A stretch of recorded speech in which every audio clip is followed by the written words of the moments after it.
안녕하세요. 글로벌 리스크 체계 조이준입니다. 오늘은 미국 제재의 역설, 트럼프가 중국을 때리면 중국이 어떻게 굴기하는지에 대한 사례를 먼저 알려드리면서 시작하겠습니다. 사실 이건 아주 해묵은 논쟁입니다. 과연 제재가 효과가 있느냐, 중국이 미국을 따라잡지 못하게 할 수 있느냐, 혹은 러시아 경제를 무너뜨릴 수 있느냐, 북한의 문도 못 연 게 어떻게 중국을 잡을 수 있겠느냐, 라는 수많은 논쟁이 있습니다. 지금 이 패권 경쟁은 서로 전쟁을 하지 않고 전쟁이라는 수단은 너무나 피해가 크기 때문에 전쟁 이외의 수단으로 서로를 굴복시키려고 하는데 그게 과연 효과가 있을까라는 건데요. 지금 전해져 있는 소식으로 보면 사실은 효과가 없고 오히려 중국의 기술 발전 속도만 더 높일 뿐이다 라는 내용입니다. 이 제재의 역설이라고도 할 수 있죠. 근데 이 제재가 그렇기 때문에 중국이 요거밖에 안 됐다 이렇게 해석할 수도 있습니다. 그러나 또 반대로 중국이 거기에 어마어마한 자원을 쏟아 부으면서 오히려 굉장히 발전 속도가 빨라지고 있다라는 내용도 함께 나오고 있으니까요. 일단 그 소식 한번 알아보도록 하겠습니다. 유럽경제정책연구센터라는 싱크탱크가 있습니다. CEPR이라는 곳인데 거기서 보고서를 냈어요. 2007년 이른바 차이나 룰이라는 수출 통제 조치가 이루어졌습니다. 이 수출 통제 조치가 일어난 후 중국 기업들의 변화를 면밀하게 살펴봤는데요. 간단한 보고서입니다만 제재를 당한 품목과 그렇지 않은 품목을 비교해서 실제로 미국에서 어떤 변화가 일어났는지를 한번 보고 있습니다. 그런데 그렇게 봤더니 아이러니하게도요. 미국의 제재는 중국 기업들의 혁신을 도왔고 그게 수치로 어떻게 결정되느냐? 관련 특허 출원이 굉장히 늘었다는 걸로 볼 수 있습니다. 그러니까 미국은 중국을 어떻게든 과속 방지턱을 만들어서 중국을 떨어뜨려 놓으려고 하지만 중국이란 나라는 그런 과속 방지턱은 살짝 속도가 느려질 수 있지만 결국은 따라잡더라는 거예요. 오히려 그런 동기부여가 되면 어마어마하게 많은 인구와 뛰어난 인적 자원으로 중국이 계속 캐치업하는 모습을 보여주고 있다는 거죠. 보고서 내용을 한번 찬찬히 살펴보면요. 지정학적 경쟁은 세계 경제를 재편하고 있으며 그에 따라 전 세계적으로 무역 제재가 다시 활발해지고 있습니다. 제재의 가장 일반적인 형태 중에 하나가 수출 통제인데요. 이제 미국이 수출 통제를 하는 것이 어떤 효용을 있는지 알아보자는 얘기죠. 그러면서 보고서는 이렇게 말합니다. 이런 제재 정책이 역설적으로 경쟁국, 그러니까 중국이라고 표현하면 더 낫겠죠. 중국 내에 자국 기술 개발을 촉진하는 것이 아닌지에 대한 의문이 계속 일어나고 있다는 겁니다. 그래서 나온 게요. 그럼 우리가 2007년으로 돌아가 보자라고 보고서는 말합니다. 2007년에 중국 군사 캐치올 규칙이라는 게 만들어졌습니다. 캐치올 규칙이라는 건요. 뭔가 의심되면 무조건 잡고 본다는 겁니다. 캐치올, 모든 걸 잡는다는 거거든요. 미 상무부 산하의 산업안보국에서 만든 건데요. 그때부터 중국에 대한 특정 이중용도 상품을 품목 수출을 규제를 강화하기 시작했습니다. 정책 초안에는 77개의 6단의 HS 코드가 포함됐지만 부처 간 검토를 거쳐서 18개 품목이 제외됐고요. 그래서 결국은 59개 품목이 제재에 들어간 거죠. 그래서 이 보고서는 2007년 이전에 통제 품목을 수입하던 기업과 제외 품목만 수입하던 기업을 비교했다고 합니다. 그러니까 중국 기업들 중에서도 이 수출 통제 품목을 만들던 기업과 그렇지 않은 비슷한 기업들을 비교해서 봤다는데요. 이 정책이 나니까 무역을 즉각적으로 크게 위축시킨 것은 맞다고 합니다. 대조군에 비해 규제 대상 품목을 수입하던 기업들은 2007년 이후 미국으로부터 해당 품목을 수입할 확률이 18% 낮아졌고요. 또 수입 금액은 이전 평균 대비 약 89% 감소했다고 합니다. 외국의 다른 공급처로부터 통제된 품목을 수입할 확률도 약 10% 감소했다는 건데요. 그러니까 이런 이중용도 품목이 될 만한 것을 중국으로 수출하던 업체들이 그리고 중국에서 해외에서 수입하는 업체들이 당장 저쪽에서 물건을 보내지 않으니 수입액도 끊어지고 굉장히 위축되는 모습을 당장은 보냈다는 거죠. 그런데요, 수출 통제 대상에 노출된 중국 기업들은요, 분명하게 혁신 활동을 크게 증가시켰다고 합니다. 기업들은 대조군에 대비해 R&D 지출이 있었다고 보고한 비율이 3.6% 더 높았다고 합니다. R&D 비율이 있었다. 그냥 수입한 업체들이었는데 이제는 우리도 R&D 지출을 해야 하는 게 일반 대조군보다 3.6%더 높았고요. R&D 지출 자체도 약 49%. 이렇게 말한 업체들은 49%더 늘었다고 합니다. 특허를 출원한 확률도 2.8% 더 높았고요. 전체 특허 출원 건수는 약 41% 증가했다고 하네요. 혁신은 광범위하게 일어났고 규제된 기술에 관련된 특허는 65% 증가했다고 하네요. 그리고 한 기업의 특허 출원자 수는 약 30% 증가했다고 합니다. 이런 변화는 2007년 직후부터 바로 변화가 됐고요. 시간이 흐를수록 커졌고 주로 민간 기업이 주도했다고 합니다. 근데 이러한 혁신은 그 수입 업체 중국 대기업들이나 중국의 어떤 주요 업체들에만 일어난 게 아닙니다. 협력 업체들도 굉장히 늘어났다고 하는데요. 미국이 공급망을 틀어막으니 중국의 혁신이 단순히 그 수입해오던 대기업뿐만이 아니라 공급망 전체로 혁신이 파급되는 모습이 보였다는 겁니다. 이게 더 무서운 건데요. 여기서 말하는 협력업체라는요, 2007년 이전에 규제 대상 기업들에게 그 기업들이 수입하던 품목을 공급하던 중국 내 기업들을 말하는 거고요. 그러니까 협력 기업들을 말하는 겁니다. 이 협력 업체들은 규제된 기술 분야에서 특허를 출원할 확률이 다른 일반 기업들보다 4.4% 더 높았고요. 해당 기술 관련 특허 수는 기준 시점 대비 약 360% 증가했다고 합니다. 반면 다른 기술 분야에서는 특허 출원이 유의미하게 증가하지 않았다고 하는데요. 즉 직접 수입이 막힌 기업들은요, 전반적인 혁신을 늘렸지만 이들과 연결된 협력 기업들은 제재된 기술 분야에 집중해서 혁신을 확대했다는 겁니다. 대기업들이 수입하는 데는 뭐 이것도 하고 저것도 하니까 그냥 자신들이 연구개발을 하는 어느 정도 늘려놨지만 거기에 국어와 관련된 일을 하던 협력업체들은 자신들의 생존이 걸린 문제니까 더 열심히 해가지고 공급망 전체에 어떤 혁신을 일으켜서 중국 전체적인 경제력이 올라갔다는 겁니다. 이 연구는요, 지정학적 수단으로서의 수출 통제가 내포하는 작용과 반작용을 그대로 드러내고 있습니다. 즉 단기적으로는요, 대상국이 핵심 투입재를 확보하지 못하게 막을 수는 있지만 동시에 그 대상국 내부에서 자립형 기술 개발과 혁신을 촉진할 수도 있다는 걸 그대로 보여주는 건데요. 따라서 정책 위반자들은 뭐 미국도 마찬가지고 우리도 마찬가지겠습니다. 수출 통제를 사용할 때 단기적인 이익뿐만 아니라 장기적인 효과도 고려해야 한다라는 걸 보여주고요. 자칫하면 원래 막으려고 했던 경쟁국의 성장을 오히려 증폭시킬 수도 있는 거죠. 요즘에 미국의 반도체 상황을 보면 그런 게 뭐 충분히 나오니까요. 우리가 그 부분을 좀 잘 살펴봐야 할 것 같습니다. 다음 소식은요, 미중 정상이 관세 히토류의 맞불을 접나라는 건데요. 사실상 뭐 이제 파국으로 끌고 가지는 않겠다. 지금 뭐 트럼프 입장에서도 중국과 계속 대립하는 게 좋지만은 않고, 시진핑 입장에서도 히토류 문제를 가지고 미국과 한번 맞짱 뜨면 미국이 자신들도 힘들다는 걸 깨달았으니 이쯤에서 일단은 물러서 보자라는데 양쪽이 그냥 어느 정도 입장을 맞춘 것 같습니다. 그런데 저는 이게 얼마나 갈지는 솔직히 의문입니다.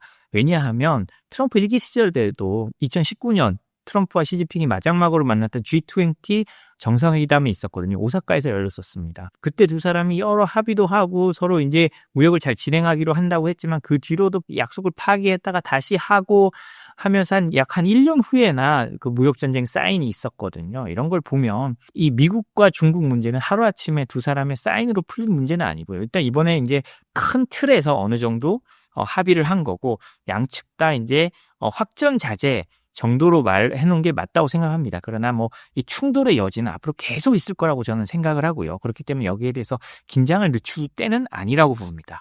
어쨌든 이 미중 협상이 어떻게 흘러가는지 이번에 그 내용을 한번 보면요. 미국과 중국이 오는 30일 부산에서 열리는 미중 정상회담을 앞두고 무역 갈등 격화 방지를 위한 초기 합의를 도취로 할 것으로 전해졌습니다.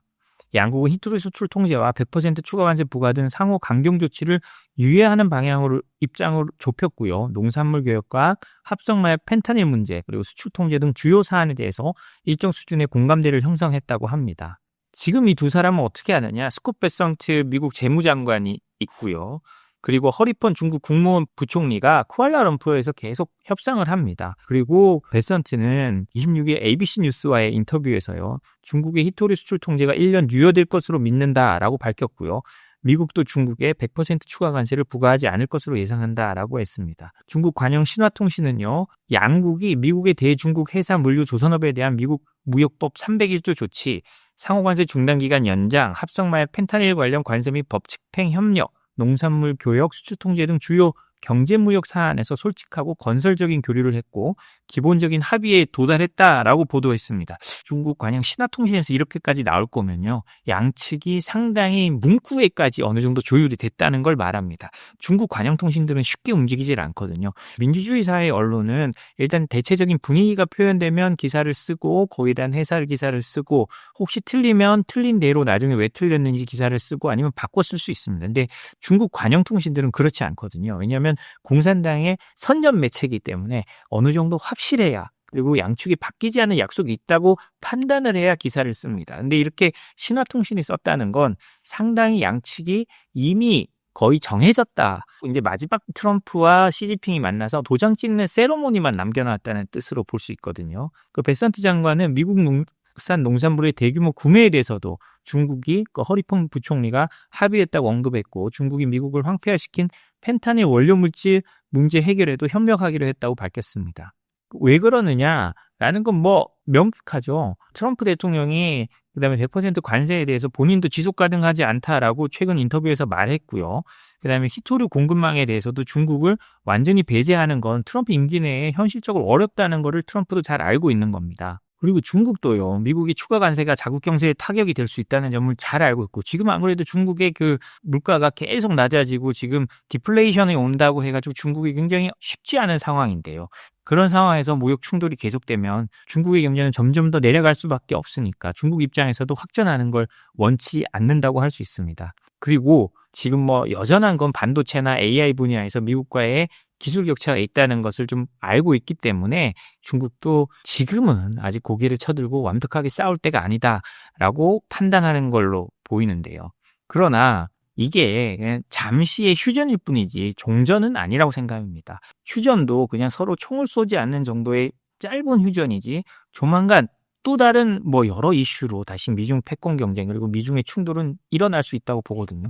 예를 들자면 러시아 우크라이나 전쟁만 보겠습니다. 러시아가 지금 저렇게 버틸 수 있는 거는 전적으로 중국 때문입니다. 중국에서 필요한 무기 관련 부품, 에너지를 중국이 또 사주죠. 이런 것들이 러시아를 버틸 수 있게 해주는데 이 전쟁을 멈추게 하기 위해서는 중국을 압박하는 게 필요하죠. 그리고 트럼프 대통령은 그 카드를 또 언제든 다시 쓰려고 할 겁니다. 그렇기 때문에 이거는 잠시 두 사람이 만나는, 두 정상이 만나는 걸 보여주고 세계적인 세러모니를 하기 위한 거지 어떤 근본적인 해법이라고 판단하면 안 되고요. 우리가 이제 앞으로도 지금 미중 패권 경쟁은 일단 계속 된다는 걸 염두에 두고 이 상황을 지켜봐야 될 것 같습니다. 그래서 우리나라 기업들이나 개인들이나 투자자들도요. 리스크 관리가 최우선이라는 걸 잊지 않으셔야 될 것 같습니다. 마지막으로요. 미국의 싱크탱크 CSIS에서 최근 미중 관계 그리고 패권 경쟁에 대해서 토론회의 어떤 발언들을 좀 정리해서 알려드리겠습니다. 발언들이 재밌는데요. 미중의 오판이 무역 전쟁을 장기화하고 있고 그다음에 이거는 헤비급 복서들의 끝없는 경기와 같다라고 평가했습니다. 그러니까 한마디로 미중이라는 세계 슈퍼파워들이 끝없이 싸울 거라는 거죠. 조지타운 대학교의 미중 글로벌 이슈 대화 이니시티브의 선임 연구원인 데니스 와일드는요. 지난 10월 23일 CSIS 팟캐스트 방에서 현 상황을 끝나지 않는 두 헤비급의 복싱 경기로 묘사를 했습니다. 이것은 두 명의 헤비급 복서가 장기전을 벌이는 상황이고요. 양측 모두 자신이 우위를 점하고 있다고 믿으면서 서로에게 강한 타격을 줄 수 있다라고 하는데요. 그런데 문제는 한 사람이라도 쓰러지면 경기가 빨리 끝날 텐데 이 사람은 이렇게 말합니다. 그러나 상대를 완전히 쓰러뜨릴 KO 펀치는 존재하지 않습니다. 라고 하는 거고요. 이게 무슨 말이냐? 이게 참 어렵고 무서운 말인데요. 그러면 이 싸움이 끝없이 계속 이어질 수 있다라는 거죠. 서로를 무너뜨릴 수 있다고 생각하지만 그 누구도 그런 힘은 가지고 있지 않다라는 겁니다. 와일더는 중국 지도부가 트럼프 전 대통령을 단순한 거래 중심가의 협상가로 인식하고 있다고 분석했고요. 그런데 스콧 베센트 재무장관은 중국 경제가 붕괴 직전이라고 평가하고 있어서 서로 생각이 완전히 다른 거죠. 베센트는 조금 더 밀면 중국이 무너질 거라고 보지만 중국 지도부는 트럼프만 지나가면 이거는 그냥 뭐 상황이 해결될 수 있다라고 본다는 겁니다. 그리고 CSIS의 경제 프로그램 디렉터 필립 럭은요. 이 무역 전쟁이 단기간에 완화될 가능성은 거의 없다고 지적했습니다. 장점의 범위는 축소된 것이 아니라 오히려 확대되고 있고요. 그다음에 미중 무역 전쟁이 점점 미국의 외교 및 안보 문제로까지 번지고 있다는 겁니다. 그래서 중국이 지원이 없었다면 푸틴의 전쟁은 지속 불가능했을 거다라고 말하면서요. 이 사람은 계속 말을 합니다. 그러니까 솔직히 말해서 3년간 중국이 지원이 없었으면 푸틴은 이 전쟁을 유지할 수 없었다. 결국 중국이 러시아를 그리고 우크라이나 전쟁을 지속할 수 있는 힘의 원천이다라는 겁니다. 그런데 이 데니스 와일더는 이렇게 말합니다. 흥미로운 점은 트럼프가 이러한 사실을 오랫동안 외면해 왔다는 점이다라고 합니다. 그러면서 중국은 인도와 마찬가지로 러시아산 원유를 대규모로 수입하고 있지만 트럼프는 미중 무역 협상을 복잡하게 만들까 우려해서 이 문제를 공개적으로 다루지 않았다라고 합니다. 그런데 그러면 중국이 계속 이런 입장을 보일까에 대해서요. 이 사람은 약간의 의문을 제기하긴 합니다. 중국이 미국의 압력에 즉각 굴복할 가능성은 낮지만 중국 내부적으로 러시아 편에서 전면적으로 서 있는 게 과연 현명한가라는 논쟁이 이어지고 있어서 부분적인 정책 조정 가능성은 있다는 거죠. 그리고 필립 럭은 지금 계속 협상이 되고 있지만 미중 무역 전쟁의 협상 범위가 확대되는 원인으로 미국 산업안보국 상무부입니다. 상무부 산업안보국의 50% 룰이 확대된 거하고요. 중국의 히토리 수출 허가 제도를 지목했습니다. 그러면서 이렇게 말합니다. 우리는 단순히 보복을 반복하는 게 아니라 서로의 행동을 오해하고 그 의도를 잘못 해석하는 과정을 통해 갈등의 악순환이 되고 있다는 건데요. 요게 뭐 대표적인 예죠. 미국 상무부 산업안보국이 50%를, 그러니까 상무부에서 거래하지 말라는 엔터티 리스트가 있는데 그 리스트에 있는 회사들이 50% 이상 지분을 보유한 회사들까지 같이 제재하겠다라고 나서면서 거기에 대해서 중국이 히토리 수출 통제 제도를 들고 나온 거니까요. 이렇게 해서 이게 악순환이 되고 있다는 겁니다. 그리고 이러한 상호 오해와 과잉 대응이 누적되면서 미중 무역 전쟁이 단순한 경제를 넘어 지정학적 경쟁에 전면전으로 고착화될 위험이 크다고 경고를 하고 있습니다. 결국 여기서의 문제는요. 미국이나 중국이나 모두 단기적인 승리를 좀 노리고 있다는 겁니다. 근데 단기적으로 승리가 나고 결론이 날 수가 없는 문제고요.